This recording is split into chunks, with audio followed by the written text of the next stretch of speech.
D అంటే డియా? అనుమానం ఏమన్నా? నాకు తెలియదు, చంద్ర అడుగుతాను. కాదు, వెనకమాలు ఎవరున్నారంటే చంద్రబాబు నాయుడు గారు, లోకేష్ గారు, జగన్మోహన్ రెడ్డి గారు వస్తారంటే గన్నవరం రోజు వచ్చి ఇక్కడ ఉంటారా అని అడుగుతున్నాను. దాడులకు దూరం, ప్రజాస్వామ్యంలో హింసకు తావులేదు. అలా అని ఆత్మరక్షణ కోసం మేలకుండా ఉంటాం అనుకుంటాం పూర్కత్వం. అంటే ఒక చెంప కొడితే ఇంకో చెంప చూపించే రకమా మీది? ఎందుకు చూపిస్తారు? గాంధీ గారు సిద్ధాంతం అని చెప్పారు కానీ ఎవడో చూపించాడు ఇప్పుడు వరకు. అవతల ఉండేది వల్లభనేని వంశీ కదా. అయితే ఏంటంట వంశీ ఒకే పార్టీలో ఒకే వరలో రెండు కత్తుల్లాగా ఉండి పనిచేశాడు. ఏం పని చేయాల. అంటే ఈ తెగింపు మీకు చిన్నప్పటి నుంచి ఉందా అండి, లేకపోతే పరిస్థితులు మీకు అలా మార్చాయా? ఉయ్యూరు కాలేజీకి వెళ్ళి అడగండి, నేను ఎలా ఉండేవాడో చెప్తాను. రేపు టీడీపీ వల్లభనేని వంశీ అవసరం అని ఉంది అని భావించి అతను వస్తానంటే తీసుకుంటే, మధ్యలో పేరు నాని గారు ఒకసారి నా దగ్గరికి వచ్చాడు హైదరాబాద్.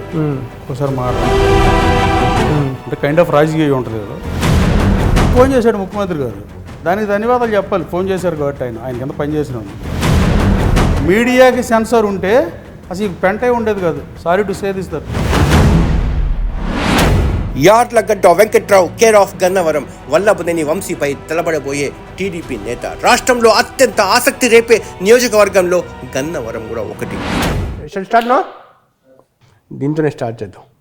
నేను అసలు చంద్రబాబు లోకేషన్ రమ్మంటే మధ్యలో ఈ కౌన్కిస్క గొట్టంగాళ్ళు, బూట్లు ఎగ్గరగాళ్ళు, ఈ అడవి పందులు, ఊర కుక్కలు, గజ్జి కుక్కలు, ఈ బిర్యానీ ప్యాకెట్లాళ్ళు, పలావ్ పొట్లాళ్ళు, సొగ్గురుగా పుట్సాళ్ళు, ఈ నా కొడుకులు అందరు ఎందుకు పేవర్స్ నా కొడుకు డీజిల్ డబ్బులు దండగా.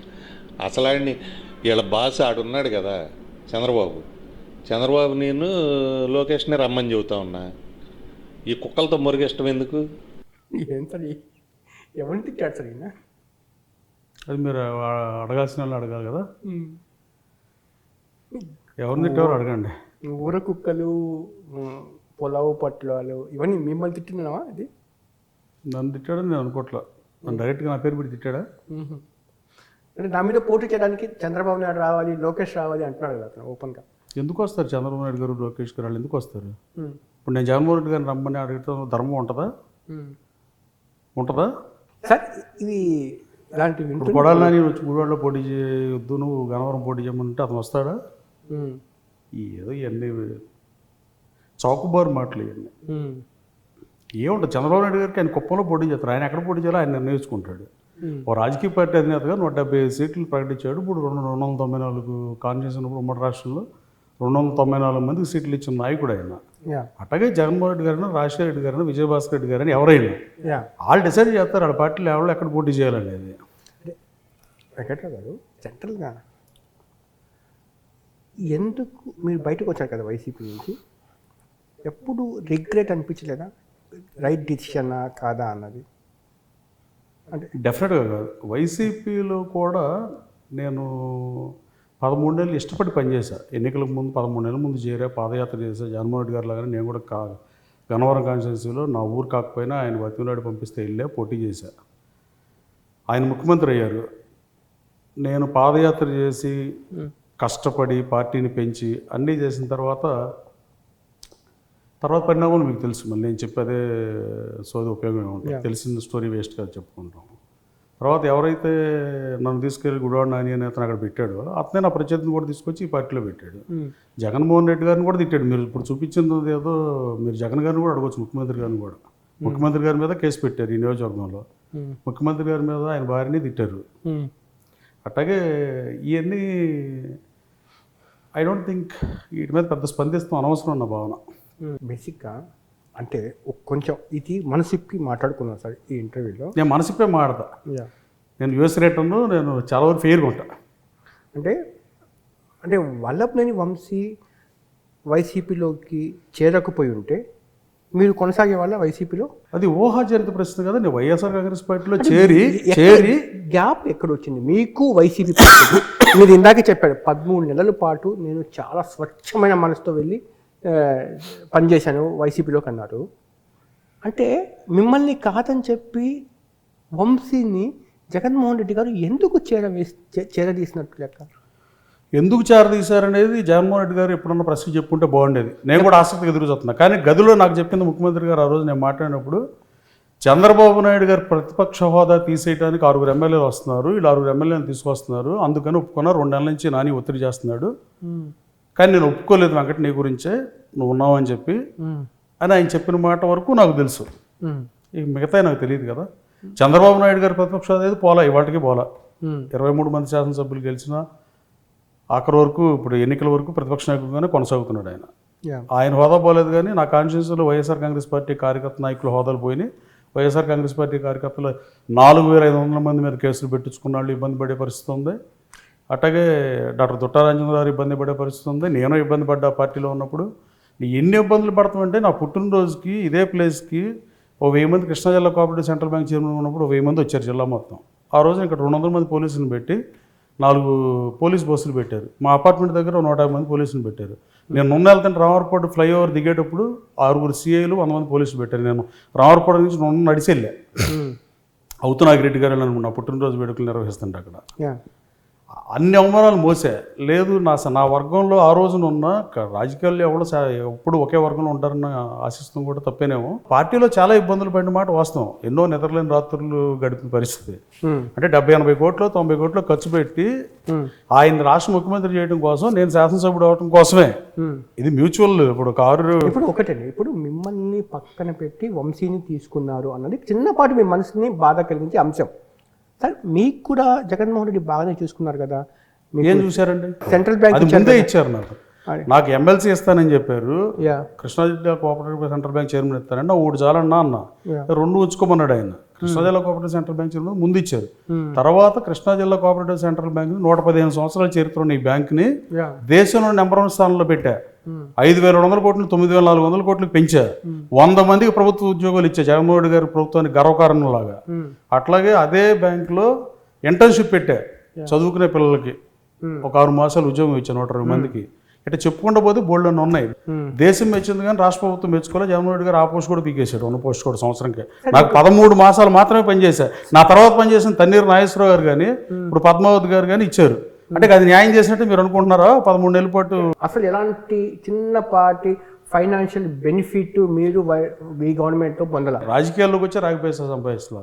గన్నవరంలో నేను అవినీతి చేయలే, కొండలు తవ్వల, మట్టి తవ్వల, ఆఫీసర్లను పోస్టింగ్ ఇచ్చిన డబ్బులు తీసుకోవాలా. జగనన్న కాలనీకి ఇళ్ల పట్టాలు ఇద్దాం అనుకున్నప్పుడు ల్యాండ్ అక్విజిషన్ చేశాను. నేను కూడా గన్నవరం టౌన్లో 700 మందికి ఇచ్చా. ఎనికేపల్లిలో ఇచ్చా, బాబులపల్లిలో ఇచ్చా.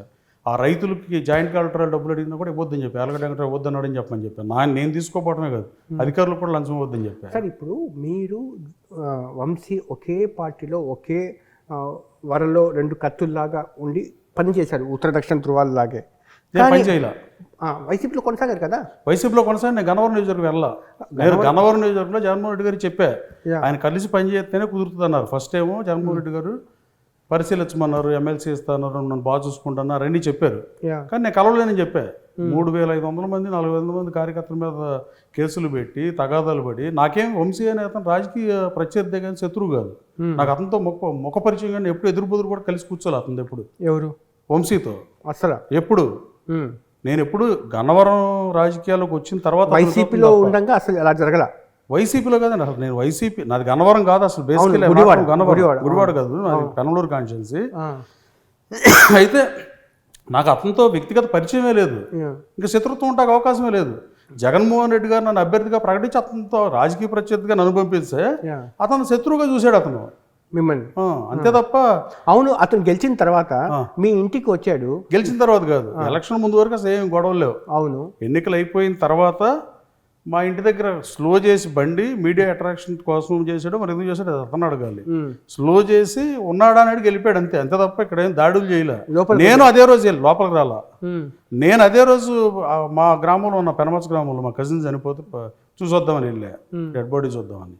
వచ్చేటప్పటికి మేము కూడా స్నానం చేసి వెళ్దాం అనుకుంటే ద్వారకా తిరుమలలో రాపారు. హర్షవర్ధన్ రాజు ద్వారకా తిరుమల అడగండారు. ద్వారకా తిరుమలలో ఇవాళకి సర్వీస్లో ఉన్నాడు కదా. నేను అతని ఇంటికి వెళ్తుంటే ఆపాడు. కాకపోతే ఒక రకమైన మీడియా సపోర్ట్ లేకపోవడం ఇది బయటికి రాలి. పోలీసులు ఆ రోజు రిగ్గింగ్ చేసినప్పుడు కూడా హర్షవర్ధన్ రాజు నేను గొడవ పెట్టుకున్నా. 10,000 ఓట్లతో గెలుస్తారు సార్ మీరు అన్నాడు.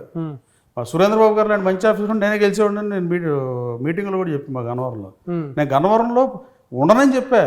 నేను గన్నవరంలో ఒక పదవిలో కేవలం పోటీ చేసి పార్టీని పటిష్టం చేసి పోటీ చేసి బయటకు వచ్చేసా. అతను ఎందుకు వెళ్ళి ఉంటాడు వైసీపీలోకి మీరు ఏమనుకుంటారు సార్? తెలుసుకున్నారా ఏదైనా? ఓకే, తెలుసుకోవాల్సిన అవసరం నాకేముంది. జగన్మోహన్ రెడ్డి గారిని కూడా దూషించాడు, జగన్మోహన్ రెడ్డి గారి భార్యను దూషించారు. జగన్మోహన్ రెడ్డి గారు తీసుకుంటున్నప్పుడు పార్టీ అయింది, మనం ఏం మాట్లాడతాం? మనది కూడా పార్టీ అని అనుకుంటాం. ఒకటి సార్ కానీ నా మాట ఏంటండి, జగన్మోహన్ రెడ్డి గారు మీతో 4 వాళ్ళ మధ్య చెప్పిన మాట ఏంటంటే చంద్రబాబు నాయుడుకి ప్రతిపక్ష హోదా తీసేయాలని చెప్పి ఒక 6 ఎమ్మెల్యే అవసరం అవుతుంది, 6 ఎమ్మెల్యేలో ఒక వ్యక్తిని ఇప్పుడు తీసుకున్నాం మనము, 6 తీసుకొస్తున్నాడు నాని ఏం చెప్పాడు ఆయన? 6 తీసుకొస్తున్నాడు, కొడాలి నాని కూడా మనకు ఒత్తిడి చేస్తాడు తీసుకోమని చెప్పి ఈ ఎక్స్ప్లెనేషన్ మీకు 4 వాళ్ళ మధ్య జగన్మోహన్ రెడ్డి గారు ఇచ్చారు కదా. నా ప్రశ్న ఏంటంటే ఆ సమయంలో మీరు తిరగబడి పార్టీ నిర్ణయానికి అంటే జగన్కి లాయల్గా ఉంటేనే ఇప్పుడు ఇతను మా ఇంటికి వచ్చాడు నన్ను ఇరిటేట్ చేశాడు అని చెప్పి చేసే ప్రయత్నం ఎప్పుడు చేయలేదు, ఎందుకు చెప్పాక అసలు 8% కలవనని చెప్పా. అసలు మా ఇంట్లో మా మదర్ ఫాదర్ మా ఇంట్లో ఎవరు ఒప్పుకోరని చెప్పా. ఆత్మాభిమానం ముఖ్యం, మాకు ఆత్మాభిమానం ఉండదా? ఇప్పుడు నేను జగన్మోహన్ రెడ్డి గారు కుదరదని ఫస్ట్ రోజు చెప్పాను, నేను కలవనని చెప్పా. కార్యకర్తలు కూడా గొడవ పెట్టినారు, లీడర్లు కూడా వచ్చారు. నేను జగన్ గారికి చెప్పొచ్చిన తర్వాత కూడా లీడర్లు 80 మంది వచ్చారు మా ఇంటికి. ఇప్పుడున్న అవినాష్ శాస్త్రి గారు నాతో లేడు, ఆయన కళ్ళమ్మ నీళ్లు పెట్టుకున్నాడు ఆ రోజున. నేను చెప్పా, నేను చాలా చిన్న లీడర్నే, మీరు బేసిక్గా నేను మళ్ళీ గన్నవరం వస్తే నాకు పనిచేయాలని పెట్టి చౌదరి గారు మీరు ఊళ్ళలో మీ రాజకీయ ఒత్తుళ్ళు రాజకీయ అవసరాలు ప్రత్యర్థులు ఉంటారు, మీకు ఎలా సౌకర్యంగా ఉంటే అలా చేసుకోండి, నేను మాత్రం గన్నవరం రాను ముఖ్యమంత్రి గారికి చెప్పేశానని చెప్పాను. నేను చెప్పాను సార్, అతను ఎందుకు మారి ఉంటాడు వల్లభనేని వంశీ? అది నేను అట్లా అధికార పార్టీ అని చెప్పా, లేకపోతే అధికార పార్టీ పనులు తను నమ్ముకున్న వాళ్ళకి పని చేయించుకోవడానికా, లేకపోతే ఒక భయమా? అంత లోతుల్లోకి నేను ఆలోచించాల్సిన అవసరం లేదు. బేసిక్గా నన్ను రాజకీయ పార్టీగా వైఎస్ఆర్ కాంగ్రెస్ పార్టీలో నేను పడిన ఇబ్బందులు, నేను పడిన వేదన బాధకు గురి చేసింది. ఇప్పుడు ఎక్కడ మీ వేదన అనేది మీరు 4 వాళ్ళ మధ్య ఉన్నారు, కానీ ఏ రోజు కూడా మీడియా ముందుకు వచ్చినా ఇది బాగున్నది. ఇప్పుడు గుండె లోతులో నుంచి వచ్చిన ఆవేశాన్ని, కోపాన్ని, అసంతృప్తిని చాలా దూరంగా ఉన్నారు గన్నవరం కాన్స్టిట్యున్సీకి. నేను మొన్న వెళ్ళా, నేను ప్రతి శుభకార్యానికి వెళ్ళా, నా కార్యకర్తను అరెస్ట్ చేస్తే వెళ్ళా. అర్ధరాత్రి 2కి నాకు కోవిడ్ వచ్చింది, ఆత్కూరు పోలీస్ స్టేషన్కి వెళ్తే, హనుమాన్ జంక్షన్ పోలీస్ స్టేషన్కి వెళ్ళా, ఖాళీ రమేష్ని పెడితే. నేను నియోజకవర్గంలో ఏం జరిగినా అరగంటలో వెళ్ళా. ఏది కార్యకర్తలకు పనులు ఉన్నప్పుడు నేను జగన్మోహన్ రెడ్డి గారికి ఏం చెప్పా, పార్టీ కార్యక్రమాలు నేను పాల్గొన్నాకని చెప్పా, కలిసి పనిచేయమని ఆయన చెబితే నేను అదే మాట మీద ఉన్నా. కానీ కార్యకర్తలలో గృహప్రవేశాలకి పెళ్లిళ్ళకి తనకి వెళ్తానన్నాను, ఆయనకే చెప్పే వెళ్ళే అట్టకి. కాదండి, నేను కాదని చెప్పట్లేదు, కానీ మీరు ఇప్పుడు పంటి బిగ్గి ఉన్న అదిమి పెట్టిన అసంతృప్తిని పెద్దవి ఎందుకు దాటనివ్వలేదు? దాటనిస్తాం, మీరు దాటినది ఎందుకుంటారు? జగన్మోహన్ రెడ్డి గారు నాకు 5-6 సార్లు నాకు అపాయింట్మెంట్ ఇచ్చాడు, ఎవరికి ఇవ్వకపోయినా. ఫస్ట్లో ప్రతిసారి సర్దుకోమని చెప్పాడు, నేను కుదరదనే చెప్పా. ఇదే సింగిల్ పాయింట్ ఎజెండా, చెప్పిందే చెప్పి ఉపయోగం ఏముంటుంది? ఎన్నిసార్లు మాట్లాడుకున్నా. ఎందుకు అలాగా? అంటే అతని యొక్క లీడర్షిప్ మీద అతనికి నమ్మకమా, లేకపోతే అతనికి అవసరమా ఏంటి? జగన్మోహన్ రెడ్డి గారిని 4 వాల్స్ మధ్యలో నాకు చెప్పింది మీకు చెప్పేసా, అదొకటి 4 వాల్స్ మధ్యలో అడగండి, లేదా బయట అడగాలి. ఆయన 6 times కూడా మీరు వెళ్ళినప్పుడు ఇదే మాట చెప్పారండి జగన్మోహన్ రెడ్డి గారు. అంటే 6 times అని మనం ఫస్ట్లో ఇతను జారక ముందు 2-3 సార్లు వెళ్ళాను, ఈ వాటర్ ఇష్యూలు ఇట్లాంటి కాన్స్టిట్యూన్సీ సమస్యల మీద. చేరిన తర్వాత 3 సార్లు వెళ్ళా. ఒకసారి వెల్లంపల్లి శ్రీనివాస్ గారు తీసుకెళ్తే వెళ్ళా, ఒకసారి ఇంకోసారి వెళ్ళా. ఆఖరి మన జయసోమేశ్వర గారి కొడుకు పెళ్లిలో కూడా కలిసారు సీఎం గారు నన్ను 2 సంవత్సరాల క్రితం. తర్వాత కలవలా కదా, నాకు స్టంట్ వేసినప్పుడు మాత్రం ఫోన్ చేశాడు ముఖ్యమంత్రి గారు, దానికి ధన్యవాదాలు చెప్పాలి, ఫోన్ చేశారు కాబట్టి ఆయన కింద పని చేసినందుకు. కానీ ఆయన అపాయింట్మెంట్ అక్కర్లేదు రమ్మని చెప్పారు. అంతకుముందు అపాయింట్మెంట్ ఇవ్వలేదు, నేను రాజకీయ అపాయింట్మెంట్ కోరితే ఎవరి మాట నిజం. ఓ లెటర్ రాసే, దానికి కూడా రెస్పాన్స్ రాలా. తర్వాత నాకు ఆగస్టు 2022లో స్టంట్లు వేస్తే ఫోన్ చేశారు, ఓ 10 నిమిషాలు పలకరించారు, మాట్లాడారు.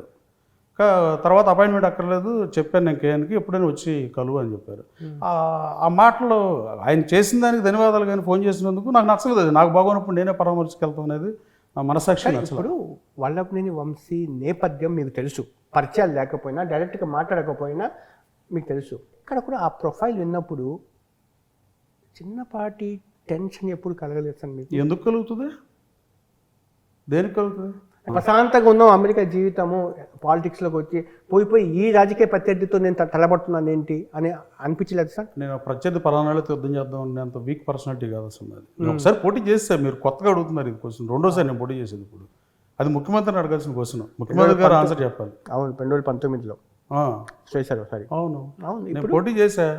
ఇప్పుడు ఇది ఎలా ఉంటుందంటే, దాడులకు నేను చేయను, నేను దాడులకు దూరం, ప్రజాస్వామ్యంలో హింసకు తావులేదు. అలా అని ఆత్మరక్షణ కోసం మేలకుండా ఉంటాం అనుకుంటాం, పోర్కత్వం. అంటే ఒక చెంప కొడితే ఇంకో చెంప చూపించరకమా మీది? ఎందుకు చూపిస్తారు? గాంధీ గారు సిద్ధాంతం చెప్పారు, కానీ ఎవరు చూపించాడు ఇప్పుడు వరకు? చూపించారా?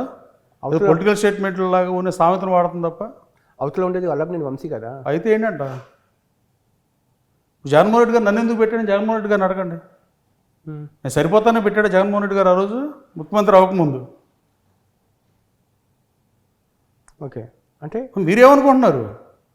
అంటే అంటే జనరల్గా ఇప్పుడు దాకా మీరు డైరెక్ట్గా ఇప్పుడు 19లో ఉన్నారు కానీ టెన్షన్గానే చూశారు గన్నవరంలో ఏం జరుగుతా ఉందని చెప్పి. అంటే మీ ఇద్దరి మధ్య కూడా సహజం కదా, గొడవలు జరిగినప్పుడు టెన్షన్ ఎవరికైనా ఉంటుంది. అవును. ఏమంటే నిన్న నిరసన దీక్ష చేస్తుంటే పోలీసులు చెప్పి వచ్చిన పరిస్థితి, అంటే పోలీసులు వచ్చి రోప్ పార్టీ పెట్టేసి అక్కడ పెట్టినాక వచ్చి అవతల నుంచిన పరిస్థితి ఏముంటుంది. అంటే ఒక మాట నేను చెప్పే ప్రశ్నకు ఒకసారి అర్థం చేసుకోండి, జవాబు ఇవ్వండి టైం తీసుకొని. 2019లో వల్లభనేని వంశీతో మీరు తలపడుతున్నప్పుడు మీ వెనకాల జగన్మోహన్ రెడ్డి వ్యక్తి ఉన్నారు కాబట్టి మీ జోలికి వల్లభనేని వంశీ రావడానికి జగన్మోహన్ రెడ్డి గారు కనీసం నా కాన్స్టిట్యూన్సీ ప్రచారానికి కూడా రాలా, నమాట పూర్తిగా ఎన్నికల ప్రచారానికి కూడా నమాట పూర్తిగా అయినా కూడా రాకపోయినప్పటికీ మీ వెనకాల జగన్మోహన్ రెడ్డి గారు ఉన్నారు. జగన్మోహన్ రెడ్డి నాయకత్వంలో ఆయన స్థాపించిన పార్టీలో మీరు పనిచేస్తున్నారు. సో వల్లభనేని వంశీ మీ జోలికి రావడానికి మీరంటే పట్టించుకోకపోయినా కూడా వల్లభనేని జగన్మోహన్ రెడ్డి గారిని చూసి మీ జోలికి వచ్చి ఉండకపోవచ్చు 2019లో. కానీ ఈ ఎలక్షన్లో మీ వెనకాల జగన్మోహన్ రెడ్డి గారు లేరు, చంద్రబాబు నాయుడు గారు ఉన్నారు, లోకేష్ ఉన్నారు. ఈ సపోర్ట్ ముందుకెళ్తారా? ముందుకెళ్తామండి. రాజకీయాల్లో కొనసాగుతున్నప్పుడు ఇప్పుడు భగవద్గీత యుద్ధానికి ముందు పెరిగి ముందు కానీ మధ్యలో కాదు. డి అంటే డియా? అనుమానం ఏమన్నా నాకు తెలియదు, నేను అడుగుతున్నాను. కాదు, వెనకమాలు ఎవరున్నారంటే చంద్రబాబు నాయుడు గారు, లోకేష్ గారు, జగన్మోహన్ రెడ్డి గారు వస్తారంటే గన్నవరం రోజు వచ్చి ఇక్కడ ఉంటారా అని అడుగుతున్నా. అంటే బేసిక్గా మీరు చదువుకున్న వాళ్ళు, అమెరికాలో సిద్ధపడ్డ వాళ్ళు, స్థిరపడిన వాళ్ళు, మంచి లైఫ్ని లీడ్ చేసుకుంటున్న వాళ్ళు, ఏంటో ఏదో సేవ చేద్దామని చెప్పి ఇక్కడికి వస్తే గల్లీ గొడవలాగా నువ్వా నేనా తేల్చుకోవాలా, మన ఇంట్లో వాళ్ళని వాళ్ళు తిట్టడం ఏంటి, చాలా గలీజ్గా ఉన్నా, ఎందుకు తనలోపి వెళ్ళిపోదాం తిట్టండి మళ్ళా అని అనిపించారా ఎప్పుడు? ఏ క్షణంలో నేను గివప్ ఇచ్చే టైపే కాదు అసలు. నేను గివప్ ఇచ్చే టైప్ కాదు. నేను 13 నెలలు సెంట్రల్ బ్యాంక్ చైర్మన్ అయితే దేశంలో నెంబర్ 1 ప్లేస్లో పెట్టాను. రేపు గన్నవరం ప్రజలు అవకాశం ఇచ్చి ఆశీర్వదిస్తే ఈ నియోజకవర్గాన్ని నెంబర్ 1 నియోజకవర్గం తీర్చిదిద్దుతా, దాంట్లో ఏమాత్రం సందేహం. మీరు వంశీకి మీద డి అంటే డి, ఒక చెంపదెబ్బ మీద కొట్టి ఇంకో చెంపదెబ్బ చూపించడానికి నేను గాంధీగిరి కాదు అని చెప్తున్నారు. ఏ ఒక్కరోజు కూడా వల్లభనేని వంశీ యూజ్ చేస్తున్న లాంగ్వేజ్కి ధీటుగా, అంటే అసభ్య పద్ధతులు పక్కన పెట్టాం, అది అలా మనం వాడకూడదు కూడా, మన సభ్యత సంస్కారం కాదు, అలాగ ప్రెస్ మీట్ కానీ మీడియా ముందుకు వచ్చి మాట్లాడలేదే. నేను జెంట్మెన్ లాగా ఉందాం అనుకుంటున్నా. నేను ఏది పడితే అది మాడితే నన్ను డాబర్ మ్యాన్ అంటారు జనం. మన క్యారెక్టర్ మనకు ఉంటుంది, మనం ఎలా బతుకుతాం అనేది మనకు సంబంధించిన సమస్య, అదే మీకు సంబంధించిన సమస్య కాదు. నేను ఎలా ఉండాలో మీరు డిక్టేట్ చేయలేరు, నాకు అవసరం లేదు. మీరు కాదు, ఎవరు డిక్టేట్ చేయలేడు. సమాజంలో ఇంకోటి ఎవరు డిక్టేట్ చేయాలి అంటే ఒక లైఫ్ని ఇంకోటి మీకు నచ్చినట్టుగా నేను ఉన్నాను, నాకు నచ్చినట్టుగా నేను ఉంటాను. రేపు అతను నేను ఇలాగే చేసుకుంటా పోతాడు, మిమ్మల్ని రెచ్చగొట్టే ప్రయత్నం చేస్తూ ఉంటాడు, ఫిల్తీ లాంగ్వేజ్ యూజ్ చేస్తూ ఉంటారు. అలాగా లాంగ్వేజ్ వాడాల్సిన అవసరం ఉందని నేను అనుకోవట్లా. ఇప్పుడు జగన్మోహన్ రెడ్డి గారిని నేను ఎప్పుడు పన్నెత్తి మాట అనలా, భారతి గారిని నేనేమనలా, ఎప్పుడు ఒక మాట అనలా మేడంని. అట్లాగే నేను చంద్రబాబు నాయుడు గారిని వైసీపీలో ఉన్నప్పుడు ఏమనలా, ఇప్పుడు చంద్రబాబు గారి భార్యని నేనేమనలా. అలాగే లోకేష్ బాబుని నేను ఎప్పుడు వ్యక్తిగతంగా విమర్శలు చేయలే. అలా వ్యక్తిగత విమర్శలు చేయటం ఏంటి? అన్పార్లమెంటరీ లాంగ్వేజ్ మాట్లాడాల్సిన పరిస్థితి అండి. మీ మీడియా వల్లే దిక్కుమలస్థితులు వచ్చినాయి. బీప్ పెడితే అసలు ఇవన్నీ ఉండవు. కొంతమంది మాట్లాడేది ఏం ఉండదు బీప్ పెడితే. సినిమాలకు సెన్సార్ ఉన్నట్టు మీడియాకి సెన్సార్ ఉంటే అసలు పెంటే ఉండేది కాదు. Sorry to say this that. ఇప్పుడు డీటెయిల్ జవాబు ఎలా ఇస్తారు? మీ క్యాడర్ అసలు నేను 13 మాసాలు ముందు వైసీపీలో పార్టీ వీక్ గా ఉండి ఇప్పుడు ఎక్కువ సార్లు తెలుగుదేశం పార్టీ గెలిచిన సీట్లో నేను డిఎన్ తీసుకెళ్లి 270 ఓట్ల దగ్గరలో పెట్టా. సార్ మీ ఇద్దరిది 2009 నుంచి వరుసగా 3 సార్లు తెలుగుదేశం గెలిచిన సీట్ అది. సార్ మీ ఇద్దరిది ఒకే మైదానం, ఇప్పుడు ఇద్దరు దిగుతున్నారు మైదానం. ఇప్పుడు దిగటం ఏంటి? పోయిన ఎలక్షన్ పదే అదే చెప్తారు. ఇప్పుడు మీకు అర్థం ఉంది అడిగేది. 2019లో పోటీ చేసినప్పుడు ఇదే పరిస్థితి, పార్టీలు మారినాయి, నేను మారలా. నేనున్న పార్టీలోకి అతను వచ్చాడు, నేను ఆగస్టులో నేను పార్టీ మారా. అంటే ఇప్పుడు నా ప్రశ్న ఏంటంటే, నా గుండె చాలా గట్టిది అంటాను మీరు, కానీ మీ బలహీనత అతను తెలిసిపోయింది. మిమ్మల్ని ఎలా ఇరిటేట్ చేస్తే మిమ్మల్ని ఎమోషన్ గురి అవుతారు అనేది అతను తెలుసు, అలా చేస్తున్నారు. ఇప్పుడు దానివల్లే కదా మీరు ఆరోగ్యాన్ని కూడా పోగొట్టుకొని మీరు ఆరోగ్యం సమస్య ఎందుకు వస్తుంది? స్టంట్లు ఎందుకు పెడతారు? ఏం చేస్తారు మీరు? కార్డియాలజిస్టా? కాదు. ఇప్పుడు ఈ టెన్షన్, ఈ స్ట్రెస్ ఆ స్ట్రెస్ ఏముంటుంది? రాజకీయంగా నేను పడిన బాధ అతనితో నేనేం అనిపించలే. ఇప్పుడు మీకు రాజకీయాల్లో జగన్మోహన్ రెడ్డి గారు నన్ను పక్కన పెట్టి అమెరికా నుంచి వచ్చి మనం పోటీ చేస్తే ఒక్కడొక్కడా పదవి ఇవ్వలేకపోయే బాధ నాకు. కార్యకర్తలకు కానీ నాయకులకు ఇప్పుడు కానీ ఒకటి- వైఎస్ఆర్సీపీ శ్రేణులకు నేనేమి చేయలేకపోయా. కనీసం 30-40 మంది నా కాన్షియన్స్లో పచ్చబొట్లు వేయించుకున్నారు. చేతుల మీద పేర్లు కానీ గుండెల మీద బొట్టు నా ఫోటో వేసుకున్నట్టు 15 మందో 12 మందో ఉన్నారు. వాళ్ళకి ఏమి చేయలేకపోయిన బాధ ఉంటుంది తప్ప నాకు.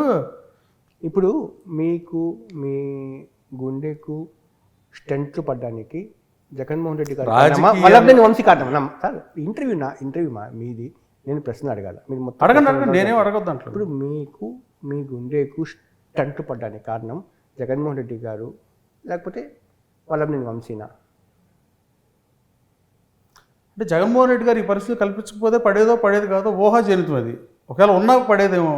ఇప్పుడు పారసార్ గారికి స్టంట్ వేశారు మొన్న. చాలామంది రాజకీయ నాయకులకి బైపాస్లు చేశారు, స్టంట్లు వేశారు. దానికే ఉంటుంది ఆరోగ్యం. అంటే ప్రెజర్కి లోన్ అవుతాం కాబట్టి కార్యకర్తలకు ఏమీ చేయలేమనే బాధ దహించేస్తుంటే బాధపడతాను తప్ప మిగతా వాటికి ఏముంటుంది. జగన్మోహన్ రెడ్డి గారు రాజీ పడితే పదవి ఇస్తా అన్నాడు. నేను రాజీ పడలేదు కదా. నాకు పదవి ఇవ్వడానికి జగన్మోహన్ రెడ్డి గారు అనలా. ఎమ్మెల్సీ ఇస్తాడు, ఆప్కప్ చైర్మన్ ఇస్తానన్నాడు. ఇప్పుడు మీరు వైసీపీలోకి టీడీపీలోకి చేరిన తర్వాత కొద్ది రోజుల పాటు మీరు స్తబ్దత ఎక్కడ పోయినా అర్థం కావట్లేదు. మీడియాలో వాయిస్ లేదు, కనిపించకుండా పోయారు. నేను పెద్ద మీడియా పర్సన్ కాదు. నేను ఇంటర్వ్యూ అక్కడక్కడ జనాలు కనిపించడం కూడా జరగలేదు. ఎందుకు ఎక్కడ పోయారు, ఎందుకు ఈ టైం తీసుకున్నారు అనేది? ఏం టైం తీసుకోవాలా? దాంట్లో పెద్ద లాజిక్ ఉంది. నా కాన్షియస్ అన్నీ తెలుసు, బయట ప్రపంచానికి తెలియపోయినా. నేను ఆగస్టులో పార్టీలో చేరిన తర్వాత లోకేష్ బాబు పాదయాత్రలో రంగనగూడెంలో 3 కేసులు పెట్టారు. నేను అరెస్ట్ చేస్తారని నేను కాన్షియస్లో తిరిగా. 9వ తారీఖు కూడా తిరిగా నేను నొన్నలోను ప్రసాదంపాడులో. తర్వాత 9న చంద్రబాబు గారిని అరెస్ట్ చేశారు. సార్ని అరెస్ట్ చేసిన తర్వాత నేను బెయిల్కి అప్లై చేశాను. అప్పుడు దాకా నేను బెయిల్కి వేసుకోవాలి. నా అనుచరులకు వేసాను. అంటే అనుచరులు అంటే తెలుగుదేశం పార్టీ కార్యకర్తలకి నాయకులకి బెయిల్ వేసాను. ఆ టైంలో బెయిల్ వచ్చేవారు నేను 15 రోజులు దూరంగా ఉన్నా కాన్షియస్కి. తర్వాత నేను కాన్షియస్లోనే ఉన్నా. సార్ ఇక్కడ మా రీసెర్చ్ టీము ఒకటి అంటుంది, పార్టీ మారకపోతే గంజాయి కేసులు ఇరికిస్తానని నిజంగా వైసీపీ నేతలు మీ నాయకులను బెదిరించారా? మీరు వైసీపీలో ఉన్నప్పుడు అలానే బెదిరించి రప్పించుకున్నారా? అంటే ఎవరైనా గంజాయి కేసులు పెడతాము అని చెప్పి ఎవరైనా బెదిరించారా? అంటే మా కాన్షియస్లోనా నన్నా? మీ కాన్స్టిట్యున్సీలో మా కాన్షియన్స్ నా కింద నాయకులనా? మీరు కింద నాయకుని అంత వైసీపీలోకి నిన్నగాక మొన్న ఈడుపుగంటి కృష్ణమూర్తి గారు ఊటూరు గ్రామంలో 77 ఏళ్ళు వృద్ధుడు ఆయన ఇంటికి వెళ్ళి తలుపులు 10 ఎవరో తలుపులు కొట్టారని కంప్లైంట్ పెడితే ఊటూరు సిఐ ఎస్ఐ వెళ్ళి మీ ఇంట్లో అమూల్ ప్యాకెట్లు ఉంటాయి అవి ఉంటాయని వాళ్ళు కేసు కడదామని ట్రై చేశారు. 1954 ఇల్లు కట్టకపోతే 100 ఎకరాల పొలం వచ్చేది ఇట్లాంటి పిచ్చిపోవడంతో వాగారు. 1954 ఇల్లు కడితే వాళ్ళ తండ్రికి సలహా ఇస్తే కొడుకు పుట్టక ముందు సలహా ఎట్టేస్తాడు. అట్టగా హనుమాన్ జంక్షన్ స్టేషన్లో కూడా తెలుగుదేశం పార్టీ కార్యకర్తల మీద దాడులు జరుగుతుంటే వాళ్ళు అట్టగా చెప్తున్నారు. ఏమని 2 తెలుగుదేశం పార్టీ కార్యకర్తలు మా తగ్గగా చిత్రీకరించాడు సార్. అక్కడ ఉన్న లోకల్ సబ్ ఇన్స్పెక్టర్ ఆఫ్ పోలీసులు అట్లా ఉన్నారు. వాళ్ళ గన్నవరంలో పోలీస్ స్టేషన్ ఎత్తైతే బెటర్. ఎవడైతే కొట్టించుకున్నారో వాళ్ళ మీదే కేసులు పెడుతున్నారు. ఇంకా అట్టినప్పుడు పోలీస్ స్టేషన్ ఉంటే ఏంటి లేకపోతే ఏంటి? సార్ ఇంకోటి, మీకు ఇప్పుడు గన్నవరం సీట్ ఇంచుమించు కన్ఫర్మ్ అయిపోయింది అంటే కదా ఇంకా అని చెప్పి మళ్ళీ ఈ మధ్య వార్తలు మీరు గుడివాడకి వెళ్తారు, పెనుమలూరుకి వెళ్తారు, రకరకాల ఇటువంటి ఊహాగానాలు ఎందుకు వచ్చింది యాక్చువల్గా? అది జస్ట్ మీడియాలో నేను పెనమలూరు సంబంధించిన కాబట్టి నేను ఉయ్యూరులో ట్రస్ట్ 25 ఏళ్ళ నుంచి పెట్టా. అందుకనే ఉన్న కొంతమంది అనుకుంటున్నారు. నేనైతే మీరు మాత్రం ఖచ్చితంగా ఇక్కడే పోటీ చేస్తారు 200%. ఆ కన్ఫ్యూజన్కి ఎలాంటి తావు లేదు. దానికి ఆ క్వశ్చన్ రైజ్ అవ్వదు అసలు. వైసీపీ ప్రభుత్వం అమలు చేస్తున్న వెల్ఫేర్ స్కీమ్స్ మీద ముందు నుంచి మీకు అసంతృప్తి ఉందా, లేకపోతే పార్టీ మారారు కాబట్టి ఆ అసంతృప్తి అసహనం పెరిగిందా?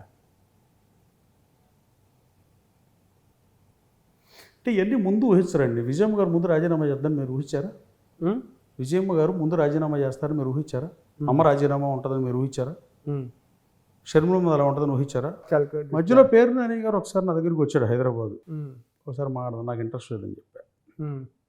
అంటే కైండ్ ఆఫ్ రాజకీయం ఉంటుంది కదా, నాకు కరెక్ట్గా తెలియదు దాని మీద స్పందిస్తుంది. ఆయనకైతే బాధ తెలుస్తుంది, అంటే వచ్చింది ఆయన కాబట్టి. అంటే ఇద్దరిని రాజీ చేయించడానికి ప్రయత్నించాడేమో అయి ఉంటుందని నేను అనుకుంటున్నా. ఆయన చెప్పినప్పుడు వచ్చి మాట్లాడతాడు అది అన్నట్టు నాకు ఇంట్రెస్ట్ లేదని చెప్పా. సరే, ఇప్పుడు వల్లభనేని వంశీ చంద్రబాబు నాయుడు గారి గురించి, లోకేష్ గురించి ఒక రకమైన గలీజ్ ఆరోపణలు చేశారు కదా ఆ టైంలో. అప్పుడు మీరు వైసీపీలో ఉన్నారు కదా, అప్పుడు ఇది తప్పు అని చెప్పి ఇంటర్నల్ వేదికల మీద పార్టీలో మీరు మాట్లాడారు ఎప్పుడైనా? చాలాసార్లు చెప్పుకుంటా. ఎవరైనా అంటారు, నేనే ఉందండి ప్రతి అందరుడు అంటాడు. అది party of the record. Party line ఏదైతే నేను ఎప్పుడు పార్టీ ఆ తర్వాత నేను వైఎస్ఆర్ కాంగ్రెస్ పార్టీలో ఉన్నప్పుడు కూడా నేను ఎప్పుడు చంద్రబాబు నాయుడు గారిని కానీ లోకేష్ని కానీ మేడంని కానీ ఎవరైనా విమర్శిస్తాను ఎప్పుడు ప్రెస్ మీట్ పెట్టాల. రాజకీయాల్లోకి వచ్చింది ఎందుకు? రాజకీయం చేయటాక, మంచి చేయటాక ప్రజలకి. ఓకే సార్, ఈ హైపోథెటికల్ క్వశ్చన్ ఏమేమి జరగవచ్చు పాలిటిక్స్లో? రేపు టీడీపీ వల్లభనేని వంశీ అవసరం అని ఉంది అని చెప్పి భావించి అతను వస్తానంటే తీసుకుంటే అప్పుడు మీరు ఎలా స్పందిస్తారు? అంటే హైపోథెటికల్ అంతా. అంత హైపోథెటికల్ క్వశ్చన్కి ఆన్సర్ చేయడం కూడా వేస్ట్ ఏమో. మీరు 2019లో పోటీ చేసినప్పుడు వల్లభనేని వంశీ వైసీపీలోకి వస్తానని చెప్పి ఊహించారా? ఆలోచన ఉందా దరిదాపుల్లో? నేను ఊహించలా. మళ్ళీ ఇదిగో జరిగితే పాలిటిక్స్ ఏమైనా జరగవచ్చు కదా? అసలు జరుగుతుందని నేను అనుకోవట్లా. అంటే జగన్మోహన్ రెడ్డి గారు ఆయన తిట్టినా ఆయన తీసుకున్నారు. ఎన్టీ రామారావు గారు బిడ్డనే అసలు ఎప్పుడు రాజకీయాల్లోకి రానివ్వండి, ఒక ఇంట్లో ఉండే గృహిణిని ఆవిడ్ని అలా మాట్లాడితే ఆ రోజు ధృతరాష్ట్రుడు మైసభ కాబట్టి ఆయన కనపడదు కాబట్టి కాము కూర్చున్నాడు. కానీ ఈ రోజున శాసనసభలో ఒక 7-8 ఏళ్ళు ముఖ్యమంత్రి చేసిన వాళ్ళ అమ్మాయినో లేదా 15 సంవత్సరాలు ముఖ్యమంత్రిగా పనిచేసిన చంద్రబాబు నాయుడు గారి సతీమణినో నేను మాట్లాడట్లా. ఒక మహిళలకి 33% రిజర్వేషన్ ఇస్తామని చట్టసభలు అది ఉండాలి చెప్పే ఈ రాజకీయ పార్టీలు, ఈ రాజకీయ నాయకులు ఆవిడ మీద అలాంటి కామెంట్లు చేసినప్పుడు ముఖ్యమంత్రి గారు సభలో ఉండి ఆయన స్పందించకపోవడం నాకు అసలు నచ్చలా. ఆయన ఖండించాలి, 200% ఖండించాల్సిందే. ఖండిస్తే ఆయన హైట్ పెరిగేది, ప్రజలు ఆయన పలుకుబడి పెరిగేది. ఇంకా చూస్తా ఊరుకుని పోవటం వల్ల ఈ సమస్య అయింది. 8,000 ఓట్లతో గెలుస్తానని చెప్పి నమ్మకం ఉంది మీకు ఈసారి? అది ప్రజలు నిర్ణయిస్తారు. ఇప్పుడు జగన్మోహన్ రెడ్డి గారు అప్పుడు మీకు విజయవాడ ఎంపీ స్థానానికి మీ పేరు ప్రపోజల్లకు తీసుకొచ్చారని చెప్పి ఒక ప్రచారం జరిగింది, వాస్తవం కదా? అప్పుడు అది 2020 నేను ఎప్పుడైతే గన్నవరం వెళ్ళాలని చెప్పానో ఇప్పుడు విజయవాడ ఇన్ఛార్జ్ చేస్తానో నాకు వద్దని చెప్పాను. అంటే అప్పుడే మనసు ఇరిగిపోయింది అప్పటికే? నేను శాసనసభ్యుడు ఉన్న 9వ తరగతిలో ఉన్న కోరిక, నేను దాన్ని అమెరికాను వదిలేసి వచ్చాను. ఇప్పుడు వైసీపీ నుంచి క్విట్ అయిన తర్వాత ఎన్ని కేసులు పడ్డాయి? చాలా బండి అండి. చేరిన రోజే 4 బండి, చేరిన 2వ రోజు 4, చాలా బండి. చూడాలి, 7, 8, 9. ఇంకా రెడీగా కేసుల కోసం? ఏముంటుంది, నువ్వు 20 అవుతుంది, ఏమవుతుంది? Power is power. పవర్లో ఉన్నప్పుడు ఎవడైనా చేస్తాడు. మనం అన్పార్లమెంటరీ మాట్లాడు అనుకోండి, మళ్ళీ సంఘాలు ఈ తెగింపు మీకు చిన్నప్పటి నుంచి ఉందా అండి, లేకపోతే పరిస్థితులు మీకు అలా మార్చాయా? ఉయ్యూరు కాలేజీకి వెళ్ళి అడగండి నేను ఎలా ఉండేవాడో చెప్తారు. ఎవరు? ఉయ్యూరు కాలేజీలో ఇంటర్ చదివినప్పుడు ఎలా ఉండేవాడో అడగని చెప్తారు. అమెరికా వెళ్ళినాక 19 సంవత్సరాలు వెళ్ళినాక 19 ఏళ్ళు కాదు 10 ఏళ్ళు అమెరికాలో చాలా సాఫ్ట్గా అయిపోతాం. కానీ సాఫ్ట్గా అంటే ఏంటి? అంటే లోపల మాస్ అలాగే ఉందంటారు. ఉండదా? మీరు నాకి చేతులతో పెరుగు నాకుతో ఏదో చేసి చేయగొడుకుంటారా, లేకపోతే ఓన్లీ స్పూన్తో తింటారు ఇంట్లో? మీరు క్లాస్ అయిపోయినా మారిపోతారండి కంప్లీట్గా. అంటే అమెరికా అబ్బాయి కదా, ఇంకా మీరు సాఫ్ట్ అయిపోయారేమో అనుకుంటారేమో. అంటే బైక్ మాత్రం అమెరికా మనకి, లోపల మాత్రం ఇంకా నేను ఇక్కడ పుట్టి స్కూల్లో ఉండే చాలా మంది అమెరికా వెళ్ళిపోతారని వార్తలు వస్తున్నాయి బయట. చాలా మంది అమెరికా వెళ్ళిపోతారని వార్తలు వస్తున్నాయి బయట. అది మీకు 2019 నుంచి ఉంది. పొలిటికల్ అటు జరిగితే మళ్ళీ ఏం కాదు, జనాలు వేరే వాళ్ళు. ఏమని అమెరికా వెళ్ళిపోతానికి చాలా మంది వేసాలు ట్రై చేస్తున్నారని చెప్పుకుంటున్నారు బయట. నాకు అర్థం కాల ఎలాగా జనం చెప్పుకుంటున్నారు, నాకు క్లారిటీ లేదు. క్లారిటీ లేకుండా వల్లభనేని వంశీ అమెరికా వెళ్ళిపోతాడనే? సో తనని కాదు, జనాలు చెప్పుకుంటున్నారు. ఎవరండి? కానీ క్లియర్గా చెప్పండి, మళ్ళీ అయితే ధైర్యంగా చెప్పండి. ఇప్పుడే లోపల మాస్ ఉన్నారు కదా, ధైర్యంగా చెప్తున్నారు కదా. లేదు, వైసీపీ నాయకులు కార్యకర్తలు అనుకునేది నిజమో కాదు మనకు తెలియకుండా. ఏమండి, రోజు ఎంతో మంది అమెరికాకి వెళ్తే సెకండ్ గ్రేడ్ లీడర్ల గురించి అనుకుంటున్నారు. అంటే సెకండ్ పోటీ చేసే అతని గురించి నేను వెళ్ళలేదు. కానీ 2వ శ్రేణి నాయకులు ఉంటారు కదా, నాకెంత పని చేశారు కదా వాళ్ళు కొంతమంది. ఇక్కడ పార్టీలు మారేవంతే. అంటే గన్నవరంలో వంశీ తర్వాత ఉండే సెకండరీ గ్రేడ్ వైసీపీ నాయకులు వీసా తీసుకుని కొంతమంది వేసాలు వచ్చి అమెరికా వెళ్దాం అనుకుంటున్నారు అనేది గన్నవరంలో చెప్పుకుంటున్నారని చెబుతున్నా. మీరు గన్నవరంలో జనాల దగ్గర మైకి పెట్టండి, అడగండి. నా దగ్గర ప్రూఫ్ లేదు. నిరాధారమైన ఆరోపణలు చేయటం నాకు ఇష్టం ఉండదు. మీరు ఓపెన్ కెమెరా ముందు చెప్పేసిన తర్వాత మళ్ళీ ఇదేంటి ప్రూఫ్ లేకుండా అంటున్నారని చెప్తున్నాను. భలేవాడు మీరు. నాకు చెప్పింది నాకు ఎవరు చెప్తారు? పబ్లిక్ చెప్తారు. ఆ పబ్లిక్ చెప్పింది చెబుతాం. కంపెనీస్ మీరు అధికారంలోకి వచ్చిన తర్వాత వేధిస్తా అని చెప్పి బయటకు ఓపెన్గా స్టేట్మెంట్ ఇచ్చారా ఏంటి? నేను అక్కడ ఇవ్వాలి. అసలు నేను ప్రజలకు మంచి చేతగా రాజకీయాలకు వచ్చా, సమస్య సృష్టి తగిన రాజకీయాలకు రాలా. ఏమండి, చంద్రబాబు నాయుడుకి మీరు చెప్పారంట కదా, నేను పార్టీలో చేరినందుకు రిటర్న్ గిఫ్ట్ మీకు గన్నవరం నేను గెలిచి ఇస్తానని చెప్పి. ఆబ్వియస్. కుప్పం కన్నా బాగా చూడాలని అడిగాయండి. కుప్పం నియోజకవర్గం బాగా చూడాలని, నా నియోజకవర్గాన్ని అభివృద్ధి చేయాలని అడిగా. డెఫినెట్గా చేద్దాం అన్నాడు ఆయన. డెఫినెట్గా మంగళగిరి కన్నా కుప్పం కన్నా గన్నవరం బాగా అభివృద్ధి చేస్తాను నాకు అవకాశం వస్తే. సార్ ఇంకా ఈ నియోజకవర్గం కోసం ఏం చేస్తారు సార్ మీరు గెలిస్తే? నేను గెలిస్తే బ్రహ్మలింగ చెరువును రిజర్వాయర్ చేస్తా, మల్లవల్లిలో పారిశ్రామిక కారిడార్ని డెవలప్ చేస్తా, 478 కంపెనీలు చంద్రబాబు నాయుడు గారు తెలుగుదేశం ప్రభుత్వ అధికారంలో ఉండగా పొలాలు ఇచ్చాడు. అక్కడ 50 కంపెనీలు పనిచేస్తున్నాయి. పూర్తి స్థాయిలో అక్కడ కంపెనీలు వస్తే ఎట్టి పరిస్థితుల్లో ప్రత్యక్షంగా కానీ పరోక్షంగా 30,000 మందికి ఉపాధి అవకాశాలు ఉంటాయి. వీరపనాయుడుగూడెం కూడా ఉంది, ఆ స్ట్రెచ్లో కూడా పరిశ్రమలు వచ్చే అవకాశం ఉంది. ఆ కారిడార్లో కూడా ఇట్లాగ ఎయిర్పోర్ట్ ఎదురుగా ప్రభుత్వ భూమిని కాపాడా, దమ్ముగా చెప్తాను నేను. సార్ ఇప్పుడు మీరు పార్టీ మారిన నిర్ణయము అది మీ వ్యక్తిగత రాజకీయ ప్రయోజనం కోసమా లేకపోతే ఇంకేదైనా? అంటే ఈ అవమానాలు మోసి మోసి మోసి మొయ్యలేక మారే పార్టీ నేను. అంటే అవమానాలు అని చెప్పి మీరు పదం చాలాసార్లు వాడారు. లోకేష్ వచ్చినప్పుడు కూడా గన్నవరం సభలో కూడా మీరు అదే మాట్లాడారు, అంటే అవమానాలు దిగమింగాను అని చెప్పి. ఆ అవమానాలు ఏంటని చెప్పి మీకు నిశితంగా లోపలికి వెళ్ళి అడిగితే మీకు చెప్పే విషయాలు 2-3 విషయాలు ఉన్నాయి. అందుకంటే మీకు సంబంధించకుండా మీకు చెప్పకుండా రాజకీయాల్లో మన అనుచరులకు పదవి ఇప్పిలేకపోవడం అనేది పెద్ద అవమానం. నా కాన్స్టిట్యున్సీలో ఒక వైసీపీ కార్యకర్తను పోలీస్ స్టేషన్లో ఆ రోజున పారైతే మంత్రులు ఫోన్ చేసి ఎస్ఐకి వాళ్ళని ఇబ్బంది పెడితే అది అవమానం. నా కోసం పనిచేసినాడికి నేను పదవి ఇవ్వలేకపోవడం అవమానం. ఈ నా అమ్మట తిరిగే వాళ్ళకి, నా అమ్మట తిరిగిన వాళ్ళకి, ఆ రోజున వైఎస్ఆర్ కాంగ్రెస్ పార్టీ నాయకులకి కార్యకర్తలకి నేనేం చేయలేకపోతే అది కాదు అవమానం. రాజకీయాలు ఇంకేముంటుంది రాజకీయాల్లో అవమానం? సరే మీరు ఇంచుమించు అసంతృప్తిగా ఉన్నారు, పార్టీ మారిపోతున్నారు అని చెప్పి టీడీపీ వైసీపీలో ఉండగానే ఒక 1 year నుంచి జరుగుతూ ఉంది ప్రచారం అంతా అని చెప్పి.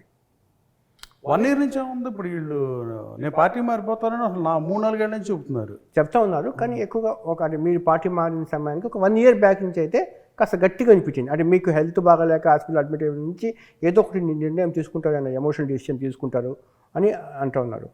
అలాంటి సందర్భంలో పార్టీ కేంద్ర కార్యాలయం నుంచి మామూలుగా ఏదైనా మచ్చిక చేసుకోవడానికి లేకపోతే రాయబారం నడిపి మీ అసంతృప్తి తగ్గించడానికి ఏం ప్రయత్నం జరగలేదు సార్? అది నాని వచ్చింది, ఓకే, పేరు నాని వచ్చింది, అది కాకుండా ఇంకా ఏం జరగలేదు. అది రాజకీయం నేను అనుకోవట్లా. అంటే మీరు రాకముందు కూడా గన్నవరంకి టీడీపీ నాయకులు చాలామందికి చంద్రబాబు నాయుడు గారు చెప్పారంట పోయి గన్నవరం పనిచేయమని చెప్పి. ఎవరు పెద్ద ఇంట్రెస్ట్ చూపించలేదు. దేవినేని ఉమా గారికి చెప్పారు, ఆయన ఇంట్రెస్ట్ చూపించలేదు. ఇంకా పెనమలూరు బోడప్రసాద్ గారికి చెప్పారు వెళ్ళమని చెప్పి, ఆయన కూడా ఇంట్రెస్ట్ చూపించలేదు. నాకు తెలిసి మరీ పొగ వచ్చిందంటే ఏం నిప్పు లేకుండా అంత రాదు అని చెప్పి. అంటే వాళ్ళ పేరు నాకు తెలియదు. దేవినేని బాజీ గారి భార్య అయితే నేను రాకముందు కొన్నాళ్ళు ఆవిడ ఉన్నట్టున్నారు. అది తాత్కాలికమైన ఇన్ఛార్జ్ అంతే అని చెప్పి. బట్ ఎందుకు వల్లభనేని వంశీ మీద పోటీ చేయడానికి ఈ దేవినేని ఉమా కానీ మిగతా వాళ్ళు కానీ అంత ఇంట్రెస్ట్ చూపించలేదు ఆ సమయంలో? మీరు స్నానం అడగాలేమో కదా. అది ఇప్పుడు ఉమాగారు అడగాల్సిన క్వశ్చన్ నన్ను అడిగి మీరు నన్ను స్పందిస్తామని నేను ఎలా స్పందిస్తా? ఇప్పుడు టీడీపీలోకి వచ్చారు కదా, ఇప్పుడు ఎలా ఉంది సార్ క్యాటర్? రాజకీయ నాయకులు, ముఖ్యమైన నేతలు, గుట్ట రాజేంద్ర గారి దగ్గర నుంచి మిగతా XYZ యాక్సెప్టెన్స్ ఎలా ఉంది? అంటే యాక్సెప్టెన్స్ బ్రహ్మాండంగా ఉందని నేను అనుకుంటున్నాను. నేను వైసీపీలో ఉన్నప్పుడు కూడా తెలుగుదేశం పార్టీ నాయకుల మీద ఒక కేసు కూడా పెట్టాల. సో న్యాచురల్గా యాక్సెప్టెన్స్ వచ్చేసి ఉంటుంది. అదొక కారణం అయి ఉంటుంది, నా క్యారెక్టర్ ఒక కారణం అయి ఉంటుంది. సెకండ్ ఐ డోంట్ నో, అది కూడా మీరు పార్టీని అడిగితే బెటర్ ఏమో. మా నాయకుని అడిగితే చెప్తారు బాగానే కలిసిపోయారు. వైసీపీ నుంచి చేరిన తెలుగుదేశం పార్టీని కూడా సమన్వయంగా ముందుకెళ్తున్నారు. ఇంకా కొన్ని గ్రామాల్లో చేరాల్సిన వాళ్ళు ఇప్పుడు చేరుతారు వాళ్ళు త్వరలో. వాళ్ళు ఇప్పుడు చేరిన వరకు బాగానే ఉంది వాళ్ళు. ఇప్పుడు గుట్ట రాజేంద్ర గారు కూడా వాళ్ళు కూడా ఎక్స్పెక్ట్ చేశారు కదా సీటు, వాళ్ళు కూడా మీతో కలిసి జర్నీ కూడా సవ్యంగా ఉందా? అంటే డాక్టర్ రామచంద్ర గారు నాకన్నా ముందు పోటీ చేసిన నేత, ఆయనతో నాకు సత్సంబంధాలే ఉన్నాయి. జనసేన ప్రభావం ఎలా ఉంటుంది? జనసేన మీకు సపోర్ట్ చేసే విషయం ఎంతవరకు ముందుకు వస్తారండి? జనసేన డెఫినెట్గా బాగుంటుంది. ఏమంటే లోకేష్ గారు కూడా ఎవ్రీ డే కాకుండా కూడా వీక్లీ వన్స్ గన్నవరంలో పరిస్థితులు ఎలా ఉన్నాయని చెప్పి రివ్యూ చేస్తున్నారంట కదా? చేస్తూ ఉండొచ్చు. ఎలాగైనా వంశీని ఓడించాలని ఒక దృఢ సంకల్పంతో ఉన్నారంట కదా. గన్నవరం కానీ గుడివాడ కానీ ఓకే 175 కాన్స్టిట్యూన్సీ గెలవాలని ఉంటుంది. మోర్ పర్టికులర్గా ఈ 2 కాన్స్టిట్యూన్సీ మీద ఉందంట కదా? ఉండొచ్చు, మనుషులు కదండి న్యాచురల్గా. మీరు ఇందాక నన్ను చాలా క్వశ్చన్లు గుచ్చి అడిగారు కదా. నన్ను ఊరినే ఆ విమర్శలు చేశారు, ఈ విమర్శలు చేశారంటేనే. అలాంటి విమర్శలు చేస్తే ఏం ఆలోచిస్తారు? మీరు లోకేష్ ప్లేస్లో ఉంటే ఏం చేస్తారు? మీరేమంటారు? ఓకే, మీరేం చేస్తారు? సర్వేలు చేపిస్తారా?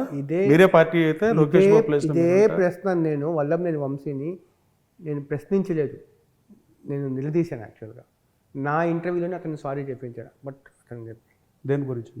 సేమ్ లోకేష్కి చేసిన కామెంట్స్ గురించి వల్లభనేని వంశీని నేను గట్టిగా నిలదీశాను. మీరు చూసారు లేదా ఇంటర్వ్యూ ఆ విషయం? చూడలేదు. నమస్కారం సార్. నమస్కారం. మీరు మాకు ఇంటర్వ్యూ ఇచ్చినందుకు.